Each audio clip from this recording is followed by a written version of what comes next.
এ কি, আমার পেটের এমন অবস্থা হলো কি করে? আমার পেট হঠাৎ করে এত বড় হয়ে গেল কিভাবে? সদ্য 18 পেরোনো অহনার গতকালই বিয়ে হয় সৌম্য চ্যাটার্জির সঙ্গে। সিঁদুর দানের পরেই বিয়ের আসর ছেড়ে দিল্লি চলে যায় সৌম্য। এদিকে বিয়ের পর দিন সকালে ঘুম ভাঙতেই অহনা দেখল যে এক রাতের মধ্যে তার পেটের আকার স্ফীত হয়ে একেবারে প্রেগনেন্ট মহিলাদের মতো হয়ে গেছে।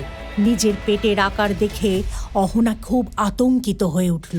সে রীতিমতো নিজেকে আড়াল করে তাড়াতাড়ি হাঁপাতে হাঁপাতে তার বাবার বাড়ি পৌঁছলো। আর একটু হলেই মুখ থুবড়ে পড়তাম।